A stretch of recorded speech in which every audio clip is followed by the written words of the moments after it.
Good evening, folks, and welcome back to my channel. Tonight's story is brought to you by author Christopher Maxim from the nosleep subreddit. If you enjoy the story, be sure to check out the author. And if you enjoy the narration, be sure to leave a like, comment, and don't forget to subscribe if you haven't. With that, enjoy the story. I awoke to the sound of my phone buzzing on the bedside table. "Hello?" I said groggily. You're that paranormal hunter, right? I had the website changed, new business cards made up, and even sunk some money into an ad campaign. Still, all callers insisted on referring to me as the paranormal hunter, a term originally coined by tabloid papers who made me out to be some sort of monster-fighting hero. It wouldn't be so bad if it didn't negatively affect my livelihood. Those articles made me a laughingstock to skeptics everywhere, including the local authorities I sought to work with on occasion. Actually, it's paranormal consultant. Right, sorry. I need your help. She sounded just like the rest, scared, confused, and at the end of her rope. I was the last call anyone made in situations like these, a desperate cry for help when all else failed. It's as if dialing the number was some admittance of insanity, or worse, a confirmation that the things that go bump in the night are really out there, waiting in the shadows to pounce on their next victims. "I'm sure I can help. What can I do for you?" She let out a long sigh before continuing. Well, you're not going to believe this. That's what they all said. I received this odd list of rules in the mail. I didn't pay it any mind at first, thinking it was a mix-up at the post office. But now, every time I unknowingly break a rule... Let me guess, there's some sort of strange paranormal consequence? Yes, exactly. How did you know? Lists like these had been popping up all over the country. Some in hotel rooms, others in apartments or employee manuals. They were all the same. Supernatural calamity befalls any victim who refuses to follow the guidelines. When enough rules are broken, it usually results in the person's death. Not to worry, I've dealt with this kind of thing before. I'll take your case. Just text me your address and I'll be right over. Thank you so much. I wasn't sure you would believe me. In my line of work, it pays to have an open mind. After disconnecting and throwing on some clothes, I got into my car and took off in the direction of her house. It was in town, so the drive was a short one. Upon arriving, my new client rushed out to greet me. Thank God you're here. I'm at my wit's end. Her arms were crossed and breathing labored. She was clearly out of sorts. Sorry, where are my manners? I'm Jessica. Nice to make your acquaintance. I'm Henry. Jessica was young, maybe mid to late 20s. Dark hair, freckled skin. I probably would have found her attractive if she didn't remind me of my daughter. Please, come inside. We walked to the front door and entered the house. After hanging up my hat, I took a look around. It was a lovely home. Quaint, but spacious. Can I get you some coffee? No thanks. If it's all the same to you, I'd prefer to get to work right away. Do you have the list? She picked up a sheet of paper from the coffee table and handed it to me. There were 10 rules in total. How many rules have you broken so far? She looked embarrassed. 7 altogether.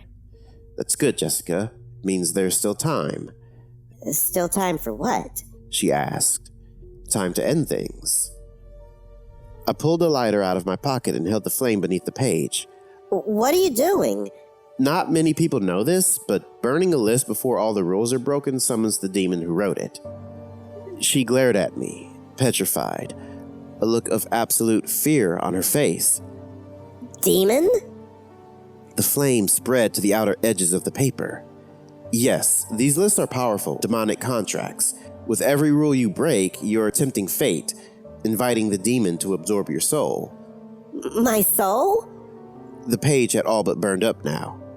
Yes, they feed off of them. With a list like this, the demon has access to your soul. Every misstep is another chance to feed. After all rules are broken, your soul is theirs completely, as per the unwritten terms of the contract. The sheet of paper turned to ash and fell to the floor. Jessica started to ask another question, but I held my hand up to stop her. Wait, it's coming. We watched as a cloud of smoke formed at the center of the living room. It grew until it reached the ceiling and then swirled around, faster with each passing second. After a minute or so, it dissipated, revealing the demon within. Hello, Henry. It took the form of a man in turn of the century attire, gray hair, gray mustache. Jessica walked over and stood by his side. I see you've met my daughter. I would be lying if I said I wasn't surprised at this revelation, but all the signs of foul play were there that I should have picked up on. No car in the driveway, no family photos on the wall, no signs of a struggle in the house, despite Jessica having broken most of the rules. What is this? The demon laughed. You've made quite the impression downstairs with your heroic shenanigans over the years. I've been tasked with eliminating you. I reached into my coat for a weapon, but the demon gestured me to stop. Please, Henry, I have another idea in mind. Why don't we make a deal? I scoffed. A deal, huh? And what exactly do you have in mind? He smiled. Give me your soul, and I'll bring back your daughter. My heart sank. Chelsea was the whole reason I hunted supernatural things in the first place.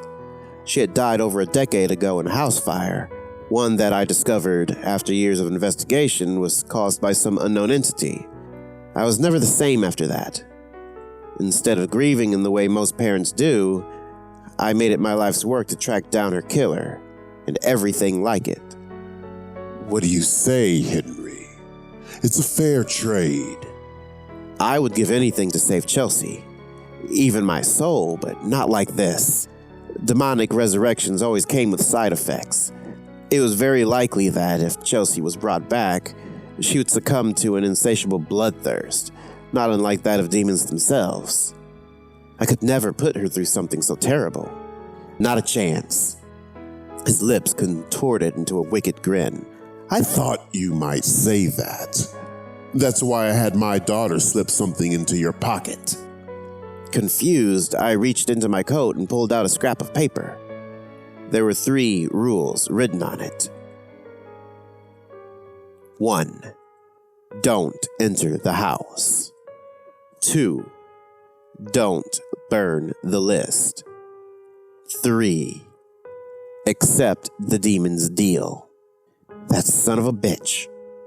Without knowing it, I had broken all the rules on the list, giving this demon full access to my soul. All he had to do now was come take it. Sorry, Henry. You're mine now. Their skin melted away, dripping from their frames like candle wax, revealing the red connective tissue underneath.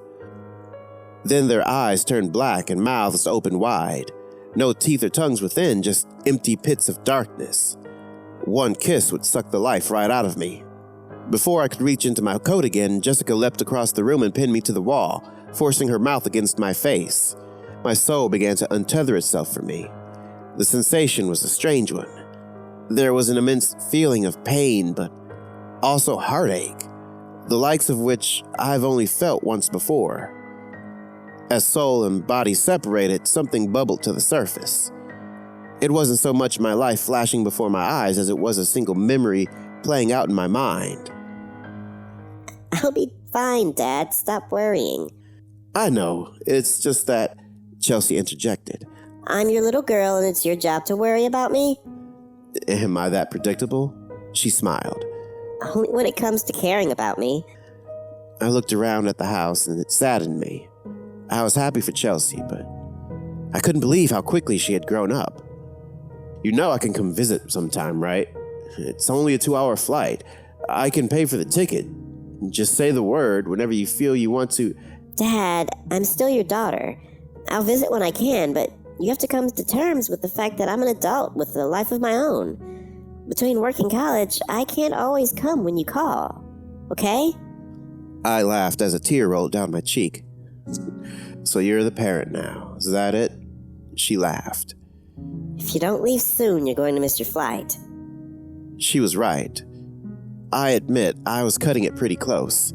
I know, I'm gonna miss you, that's all. I'll miss you too, Dad. I'm only a phone call away. With that, I left the house and drove to the airport. Little did I know then, but that would be the last time I ever saw my little girl alive. I hadn't thought of that day in quite some time. It was locked away deep in my heart, for fear of the feelings it would invoke in me. In this dire moment, my life hanging in the balance, it served as a reminder. A reminder of why I did the things no one else would dare do. Why I fought to save others and kill the things that left evil in their wake. It was all for her. With what strength I had left, I reached into my coat, pulled out a blade, and plunged it into Jessica's side. She backed off and fell to the floor, writhing in pain. Silver! It couldn't kill demons, but it sure as hell slowed them down. Before the man could come to his daughter's aid, I quickly sliced my hand open and used the blood to paint a sigil on the wall. One push at the center and the demons would vanish, cast back into the underworld where they belonged. It was a temporary fix, but I was in no condition to fend them off. Henry, wait! The man called out to me, my hand over the sigil, ready to send him packing. Don't you want to know what happened to Chelsea? He was stalling, I could tell, but I had the upper hand and could afford to hold off for a moment. It might have been foolish, but I gave in to my curiosity and listened. She screamed when the flames overtook her. Her skin peeled and flaked while she cried. He was lying. He didn't know what happened. Still, I couldn't bring myself to turn away. Even a fabricated story about my daughter was better than no story at all. As morbid as it sounds, it made me feel closer to her. His words offered a setting in which I could fantasize about saving her, something I often did but struggled to picture. It was an addiction of mine. She was so terrified, she couldn't stop speaking nonsense, counting backwards from 10. I killed her before the fire could just shut her up. My blood ran cold. There was something I taught her when she was little. Daddy, help! I awoke to Chelsea screaming and ran to her bedroom. Sweetie, what's wrong? Her breathing was sporadic. Something certainly had her rattled. It's here, the monster! It was another one of her night terrors. Ever since her mother died, she would get them at least twice a week. Every time, I would come to the rescue and calm her down. Okay, sweetie, it's just a bad dream. You're still sleeping. She wouldn't let up. It's gonna get me. I took her in my arms and held her. Remember what I taught you. Count backwards from 10, and it will all fade away. She whimpered for a moment and then began counting. 10, 9, 8, 7. Her breaths were becoming more even and controlled. 6, 5, 4, 3. She stopped crying and loosened her grip on my arm. 2, 1. And just like that, she was awake, free of the nightmares that plagued her. All right, sweetie, you're okay now. Go back to sleep. She offered me an innocent smile and crawled back under the covers. I left the door open just a crack, enough so that I could hear her and come running if she needed me. Just like I did every time. He had to have been telling the truth. He could have never known about that otherwise. Well, Henry, I'm the one who killed her all those years ago. She had a list, just like yours, and broke every rule. I showed up to collect. My heart nearly stopped right then and there. All this time spent chasing monsters, and he was right here, in the same room with me. The thing responsible for taking my little girl's life. Come on, Henry. Don't you want to avenge your daughter? My hand hovered over the sigil. Jessica was still on the floor. It took everything in me to not pull away and lash out. That's just what he wanted. He knew I didn't have the energy needed to kill him. Not with my soul tattered. She begged for her life, you know. It was pathetic. I was dangerously close to taking the bait. All I could see was Chelsea's house going up in flames. You were her father. Why didn't you save her, Henry? I needed to calm down. Otherwise, I would surely retaliate and be as good as dead. No more hunting, no more lives to save. No killing this demon once and for all. Some father you were, leaving your girl out in the world to die all alone. I counted backwards in my head. 10, 9, 8. What's the matter, Henry? Too scared to fight back. It was working. The anger and sadness were still there, but his voice was fading from the foreground. 7, 6, 5. I can only imagine what's happening to her soul downstairs. Oh, the humanity.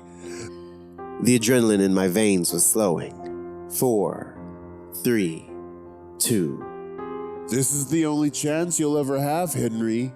It's now or never. 1. Calmer than I was before, I pushed my hand into the sigil with as much force as I could muster. No! He cried out, but it was no use. His and Jessica's bodies vanished in a flash of light, leaving behind only an unpleasant, burning odor and faint impressions where they were on the carpet. Thank God that's over. I stumbled out to the car and got to the driver's seat, feeling a little bit better than I had just moments before. Before driving off, I took one last look at the house, feeling a regret similar to when I left Chelsea years ago. This isn't over. With that, I took off down the road, wounded, but with some newfound clarity. I know what I have to do, and no person or thing is going to stop me. That demon's life will be mine, but with the information he gave me, there's another matter I have to attend to first. I'm going to save Chelsea's soul. Thanks for listening, and I hope you enjoyed that story. If you did, be sure to leave a like and a comment, and don't forget to subscribe if you haven't already. If you'd like me to narrate one of your stories, be sure to submit them to r/HorrorXNerds on Reddit. You can also send me a direct message on Reddit at username NerdxCorexCreep or on Twitter at NerdxCorexCreep. I'd also like to give a huge shout out to my very first patron, As the Raven Dreams. He's a fellow creator and makes very excellent content, so be sure to check out his channel as well. And if you'd like to support the channel as well, be sure to visit patreon.com/NerdxCorexCreep. With that, I'll see you in the next video. Have a creepy night.